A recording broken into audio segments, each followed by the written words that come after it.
videos that I have to come back to and add on and keep editing and keep talking on because there is just so much to it. So much to it. We're talking about the dance industry. We're talking about the hip-hop industry. We're talking about the entertainment industry.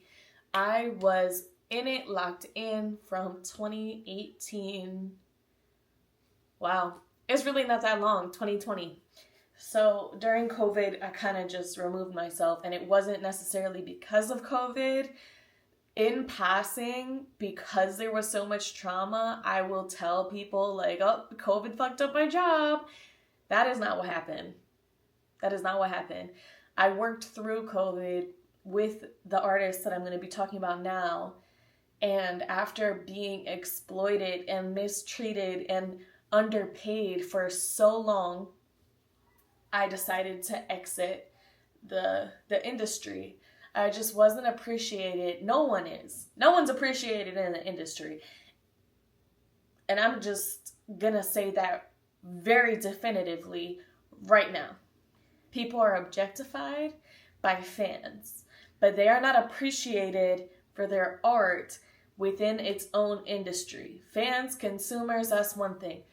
Producers, choreographers, artists, not appreciated within the industry because everything is very rooted in conditioning to give whoever's in power some type of sexual and financial gain.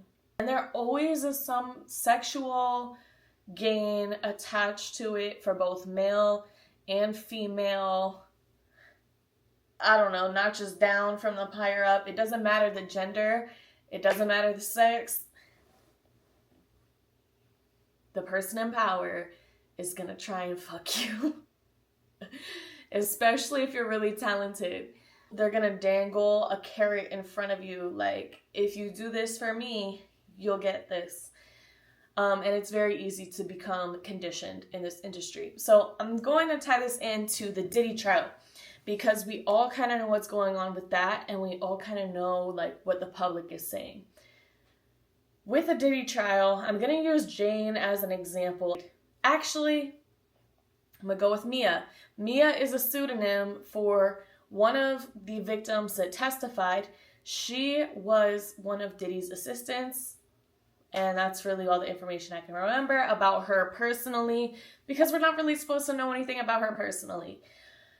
That being said, Mia testified that Diddy would dangle this carrot in front of her of producing a show that she wanted to produce, which was going to be similar to whatever reality show Diddy had going on at the time. I forget what it's called. Building the Band. I don't know, some shit where he was toxically abusing and conditioning artists, young artists, and dangling a carrot in front of them the whole time. Very telling. What is that fucking show called? I'm sorry, y'all. It's late. It's past my bedtime, but I got the inkling that I needed to do this video, so I'm really trying here. But forgive me for those things. I'll probably insert it caption-wise as I edit. But anyway, so she was an assistant. She was being dangled with these business opportunities, and then he sexually assaults her multiple times. And basically has already conditioned her to know that if she even thought about talking about these unwanted sexual harassment and she was raped. She was raped. These experiences that she had from Diddy that were inflicted upon her, that she would be punished with not moving forward with the career that she was working towards. And I personally went through that with both men and women in this industry. And I say all that to go back again to Diddy's trial, where they were cross-examining Mia for Instagram posts that she put up about Diddy, where she was saying We love you so much. Happy birthday. Thank you for all the opportunities that you've given us. And da da da da da da da. They're like, why would you say that about a man that raped you? Like, because the conditioning is so fucking strong. And anyone who is questioning why you would feel the urge to speak the narrative, to be liked by your higher up, to be trusted by the person in power who's abusing you, and pretend not to know that they're abusing you, has not been in that industry. Because if you've been in that industry, you know the only way to survive it is to pretend that you don't know that the fucked up shit that's going on around you is going on. And not even just around you, to you. Let me give you an example. The first time, trigger warning, the first time I was sexually assaulted by a choreographer in New York, I was supposed to be helping him get costumes out of his car. His baby and his baby mom just got in the fucking elevator to the studio. I came down the studio because the baby mom was with the baby, and I told him I would help him bring the costumes up. It was raining. He told me, I'm not ready to get out of the car yet. Why don't you just get in my car? Long story short, actually it's not much longer than this. I'll just tell you the whole fucking story. He starts asking me about my sexual orientation, which at the time I identified as a lesbian. And he continued to press me on it. He's like, but you're so sexy, so you've never been with a guy, and da-da-da-da-da. And I was like, it's not that I never been with a guy, I'm just not interested in it. And he tried to put his hands down my pants. And I stopped him, and I saw his entire demeanor change. The day before this happened, I was front and center in his choreography for a music video we were going to shoot for this intensive that I paid a lot of money to be at.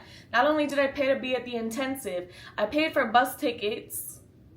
I paid for the bus ticket from Philly to New York. When I got to New York, I paid for an Airbnb to stay in. I paid for train fares, Ubers, to and from the studio, and I paid money for this intensive. And I had earned this spot by being gifted, by being talented and being committed and being hungry, as he would say. That was the conditioning, hungry for it, hungry for success, which is easily flipped by defense as opportunistic, which it's not. If you've ever been a person who has an artistic passion, you know it's not opportunism. You really think your dreams are coming true, right?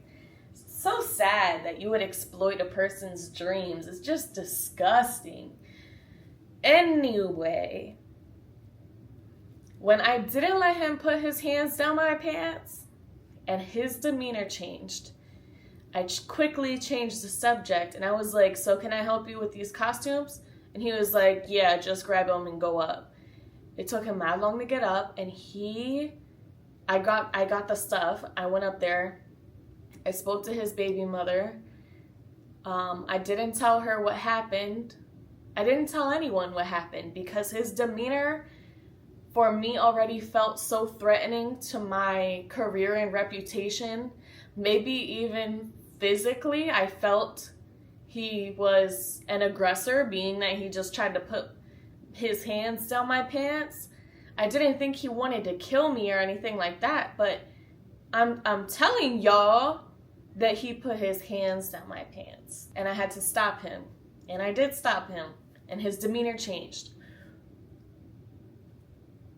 So threatened in that sense, threatened in the sense of my reputation and career. And when he got up there, he acted like he didn't know me. He changed the spot that he gave me for the choreography, the dance, the video, and replaced me with another blonde white girl, because he definitely implemented this, like,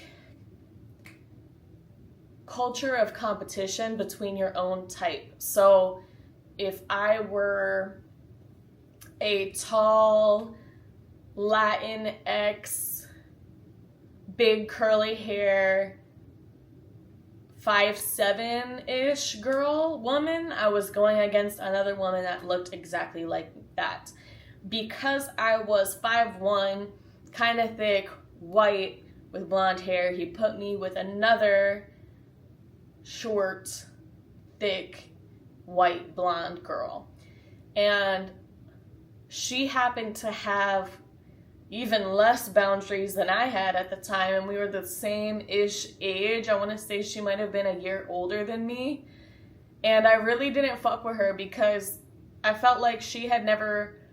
I felt like everything was handed to her. And I felt very disappointed not to be chosen.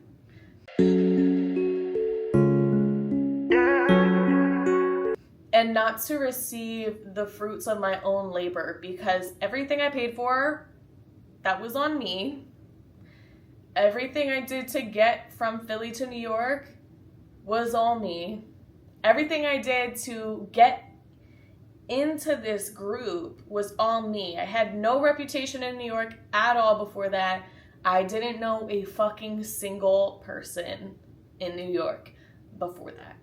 Now, I'm not even into the point of when I start working for this artist, which is after I left this choreographer. But I stayed working for that choreographer, and I stayed trying to prove myself as a person, a dancer, an artist that was worthy of booking these jobs and making money. He flaunted, y'all, this is so embarrassing for him. He flaunts, probably to this day, that he was on America's Best Dance Crew in like 2005. This was 2018. He has serious mental health issues. Anyway, we're gonna fast forward out of that a little bit. This is just the foundation to the video because the conditioning was so strong already. And this was my first interaction with the dance industry in New York in 2018. I continued working for him, I believe, until late 2018. I only lasted like, I don't know, 6 to 9 months working for him because repetitively and surprisingly every time he would continue to sexually assault me and other dancers, including a girl who ended up being my girlfriend. So, I mean, he was doing it to everyone. He did it to the other white girl that was like up as my competition. She let him get away with more than I did.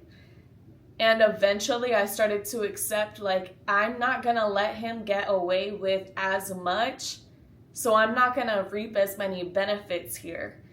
It took me a little while to reach that point, and I realized it didn't have anything to do with talent. She was a good dancer. She was a trash human, one. She still is actually a trash human being, and I don't just talk about people like that. Absolutely trash. Her being absolutely trash as a human being and slightly talented and having money to pay her rent and do things and be around without needing to get a real job while getting paid maybe for the jobs he was booking us for. Jobs. Fake jobs. It was just super competitive. I was constantly conditioned to feel like I needed to be chosen. And if I didn't do what people in positions of power wanted me to do, whether it was aligned with my boundaries or not, I would not get to where I wanted to be. in terms of my career. I wouldn't book jobs. I wouldn't be able to perform. I wouldn't get to dance. And that was all I wanted. I just wanted to dance. So that being said, I ended up going to LA for an intensive with another choreographer, this time a woman. And I really wanted to trust her because I'd followed her on Instagram and YouTube for a long time. And I saw her have babies. I saw her teaching heels choreo for pregnant women. And she was all about women's empowerment. And I'm pretty sure she still is. I paid a lot of money to go to this intensive. And I tried to express to her, like, hi, I'm realizing that maybe I was like sexually harassed in this situation. I don't really know what to do, but I don't work for him anymore, but I feel like everyone I've worked for afterwards the same way. And she had worked for Snoop Dogg, and she told me, like, there are ways to curve these types of people without pissing them off. You just have to be like, you just have to have the finesse. And now I'm a Libra rising. Like, if anybody knows about finesse, it is I. But that being said, when I'm being abused, I have no finesse. None. I have none. Other than the fact that I don't tell anyone. Okay.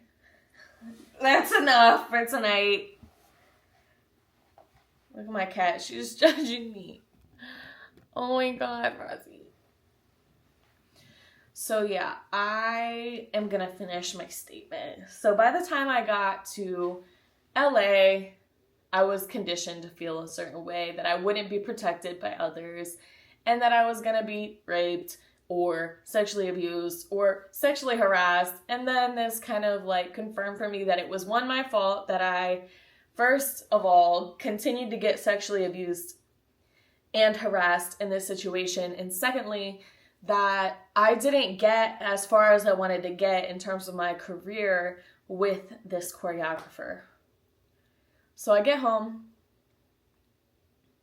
and last minute, someone tags me in a post that this artist was having an open call audition, which is rare. And if you're a working dancer, you're probably signed. And I was brand new. Again, I was in the industry for less than a year at this point.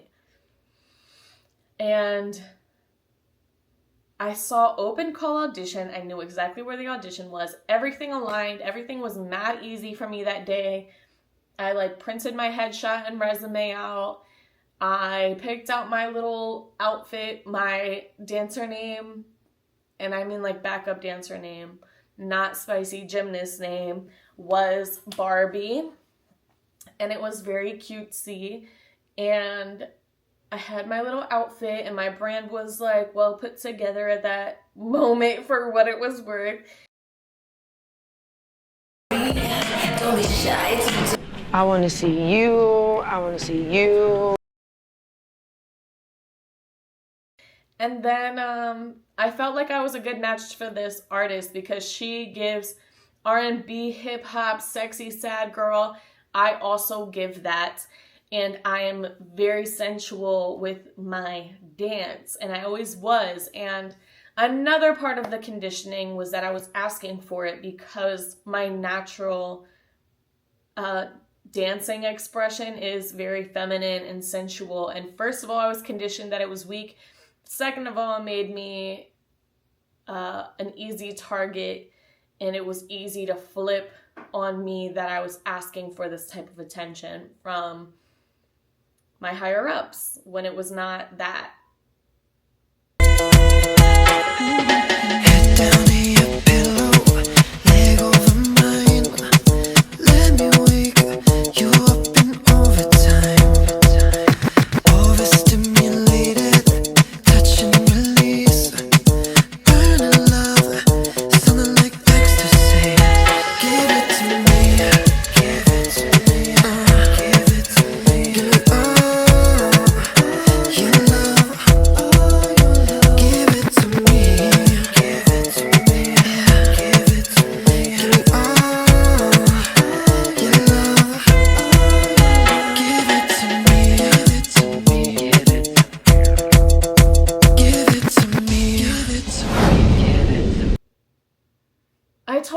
is going to be a long video.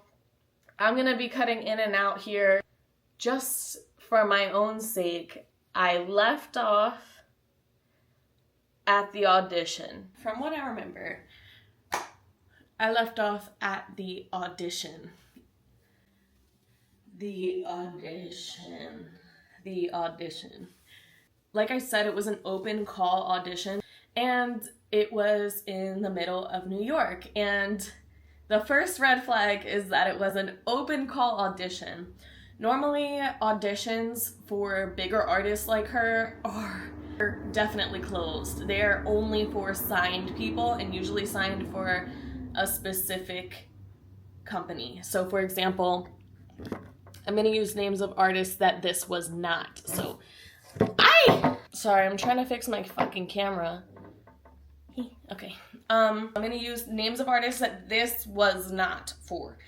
So Beyonce, Nicki Minaj, these are people who only go through agencies to find their dancers because they are unionized, there's contracts, there's like, it's just more organized, and it will weed out all the people who have never been signed.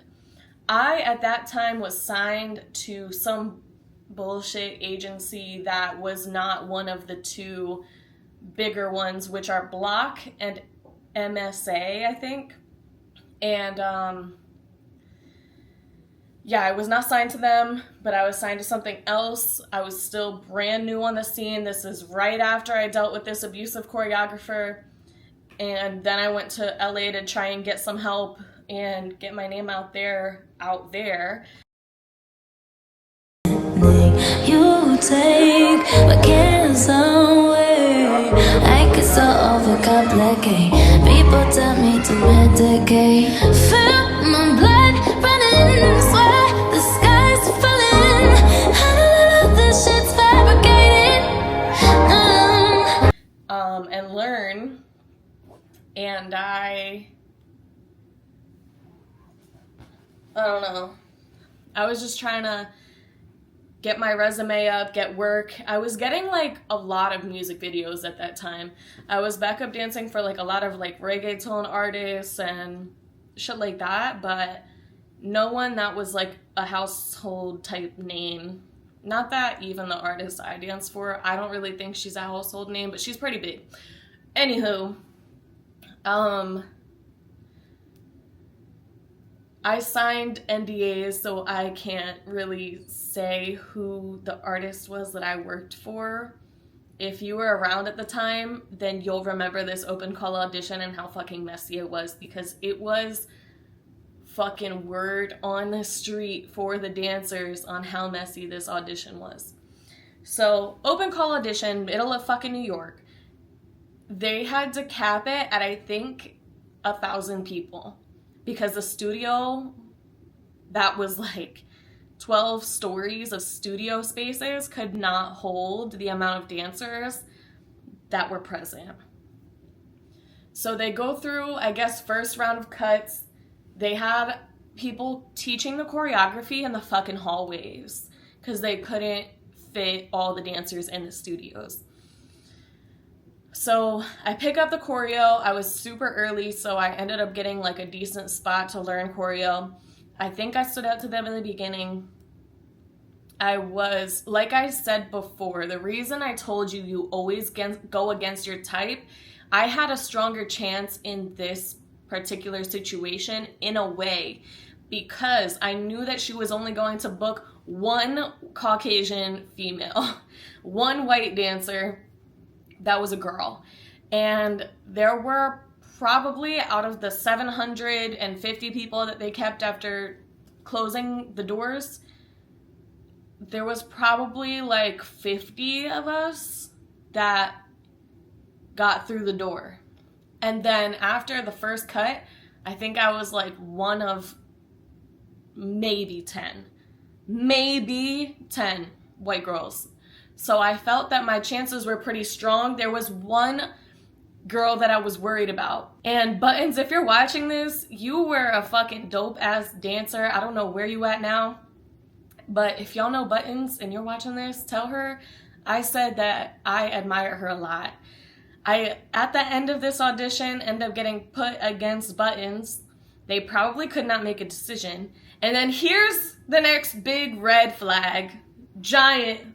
Waving it around like it's fun. Okay? They said, who is signed? Buttons raised her hand, and I was like, oh, this is where I get cut. Tell me why they only choose people who were not signed.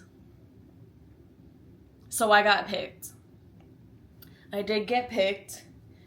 And I knew in that moment there was something shady going on. Something in my gut told me there is something shady about this because they particularly don't want to go through union stuff. Now, this particular artist, her manager is her mom. Her manager is her mom. That is messy. That's another red flag.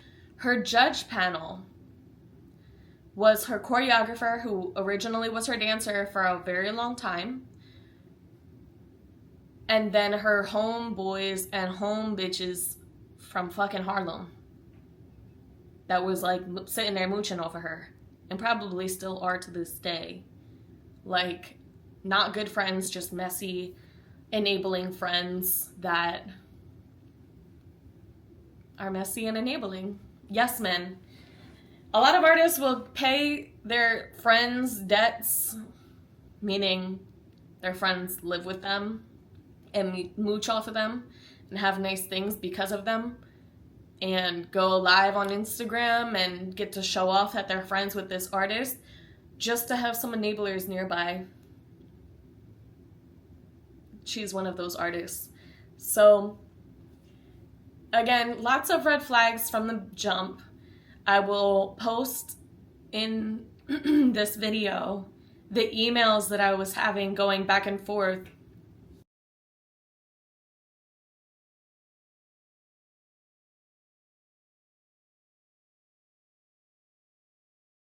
This particular show was going through a sponsor, and the sponsor was Red Bull. And Red Bull was having this big show in New York. She sold out the show. Cool. So we're prepping for that first show. There was 25 dancers that she chose. That's a lot of dancers. The budget for dancers is never very high, which is beyond me because we'd be making the whole shit. But okay. So I get past the audition. I obviously made it in. We start our rehearsals, and then they're reaching out to us about payment. And they basically are like, okay, we're going to pay you like $250 or $200 for the entire 2 weeks of rehearsals. And when I tell you these rehearsals were 12 to 16 hours, they were not just 2-hour rehearsals on a Tuesday and Thursday night. It was from morning to night, from noon till after hours of the studio being fucking closed. Like, it was a lot of fucking work, and that is brutal on your body, if nothing else. And they were trying to feed us fucking Popeyes. It is their job to take care of the dancers if they have us for X amount of hours. They had us beyond X amount of hours. First of all, we're about to pay us $200 for much more than 20 hours of work. So that's less than $10 an hour to move your body extensively. That is crazy. Bitches could go work at fucking Amazon for all that. And this isn't like back in 2005, bitch. This is 2018, 2019 that I worked for her. So, and again, remember the whole point of this video, why I left the industry. There are so many reasons. So I'm unpacking detail by detail because there are so many reasons that I left and that I can't tolerate what the industry entails. Like, what type of shit is that? You have us dancing extensively. Mind you, she's a hip hop and R&B artist. We're in heels doing hip hop. And she's a dancer. Like, this artist is known for being a dancer. So therefore, the choreo is hard and it needs to look good. And it was just a lot of pressure. It was a lot of pressure. So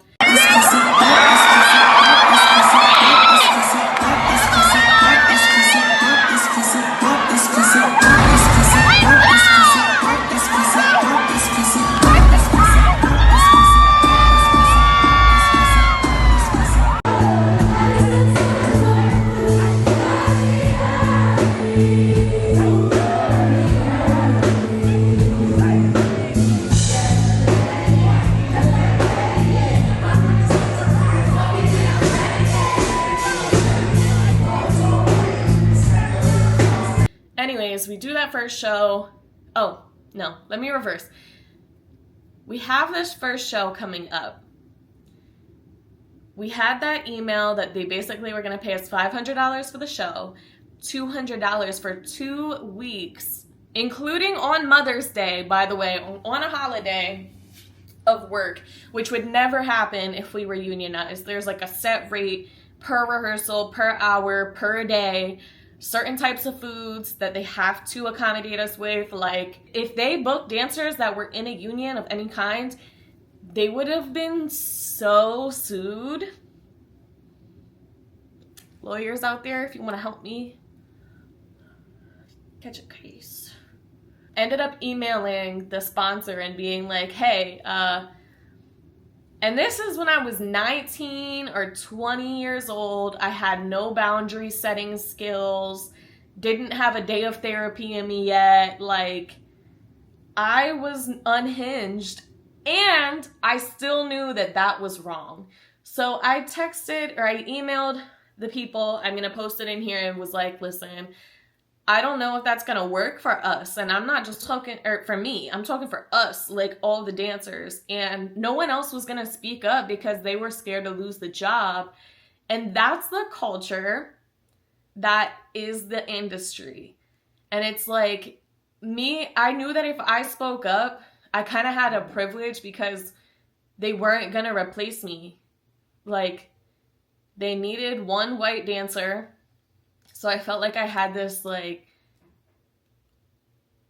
immunity card in a sense where I could say, like, hey, this doesn't work for me. This doesn't work for us as dancers. Do you think that that's a set rate, or can we negotiate that?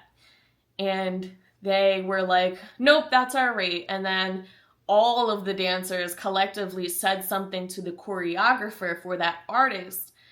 And she must have talked to the artist, and they ended up changing the rate a little bit, but they also added a bunch of rehearsals. So it was not like we got actually paid for our time. It was more like they increased, they wanted to get their money's worth, and that's how they treated us. Like, we were just fucking there to, like, just, I don't even know how to explain it. It's so degrading being in that situation because you work so hard on your craft, you work so hard on your art, just to be shit on and disappointed by people that you admired. And it's not like she was nice to work for. She would come in and cuss people the fuck out. If it wasn't looking right, what the fuck have y'all been doing in here? Y'all wasting my money, like somebody's abusive parent. And it worked because all of us had the same wounds at that time, where we were receptive to that type of game to even end up in that position where we were tolerating that behavior from our boss. And all of us lacked boundaries and resources to assert ourselves. And you kind of have to be, even when you are signed with a union, you have to be okay with being walked all over to an extent. And you have to be cool with not having boundaries beyond the baseline of what your union offers for you. So, like, if your union is like, she can work 10 hours a day, and you're like, no, I can work 6 hours a day. My body is not going to dance 10 hours a day. I can work 6 hours a day and I need a meal in between 3 hours. They will not advocate for you and they will replace you. If you have a specific need, if I was to be signed by MSA or Block and I'm like, listen, such and such choreographer sexually assaulted me, I don't want to work for him, and I also would like for you guys to unsign him, they probably would unsign me. So again, going back to the Diddy trial, there's a lot of these cross-examination questions like, why didn't you say anything to anybody? Why the fuck do you think? Why the fuck do you think? I'm gonna lose any creative freedom that I think I have based on this warped perception of what I'm getting from someone in a position of power over me, dangling this carrot in front of me. I'm gonna lose my chance. I'm gonna lose my opportunity because you were conditioned to think that. It's disgusting. It's nasty. It's abusive. Call it what the fuck it is. And the more we talk about things that definitely fucking happened, saying allegedly, the more they get away with it, the more we victim blame. Victims need someone to believe them without fear that they're gonna get in trouble for believing them. Because they're getting in trouble for speaking their truth. They're losing so much to speak their fucking truth. And they're being ostracized for speaking their fucking truth. Victims need people to be standing by them, being like, she's fucking right, without fear of consequence, because the consequences only come when there's way more bystanders than people supporting the victim.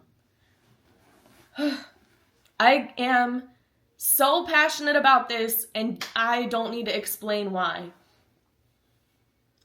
So that being said, we do that show, we get through that.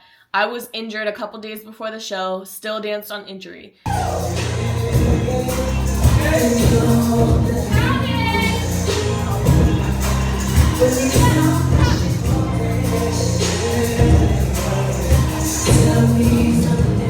Then they reach out to me again, and I think 4 or 5 other dancers. So they have a smaller group of like 5 or 6 of us that keep working with her for a while. So we're going show to show.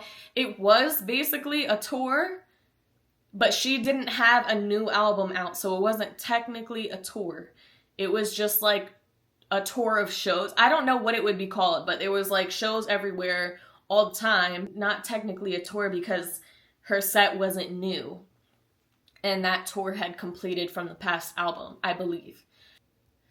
We keep doing work for her. We did videos, we did shows, we did a lot of staying at the fuck home at her house, not knowing when the fuck we're gonna work, because she would just fly us out and act like we wanted to be up in her house. How uncomfortable is that? We don't want to stay with our boss. It's fucking awkward. And she's messy. And her then husband, now they're divorced, were very messy and argumentative. Then they started a reality show acting like they were the perfect couple. And then they got divorced very publicly recently. I'm like, okay. So anyway, we were stuck in their house a lot, listening to them argue. One of her other assistants had come forward and said that she was on coke a lot. That makes a lot of sense. And I'm gonna tell y'all that because even backstage before her shows, she would go fucking crazy. She would be a different level of psycho than she was on just a regular basis. If her functioning level was 10 out of 10 all the time, running around, cussing everybody out, being angry a lot of the time, then the right before show was like a 15 out of 10. And there was a very dark energy that I've only ever felt when people are on drugs around me that would occur right before we started our show stuff. I mean, that checks out in my book. It really does check out for me. I never saw her do it verbatim, like in the moment, but I was also very naive at that time. Like I said, I was 19 into 20 into maybe 21. Maybe I briefly worked for her when I was 21, but I think by then I had already started removing myself from the industry. So, yeah.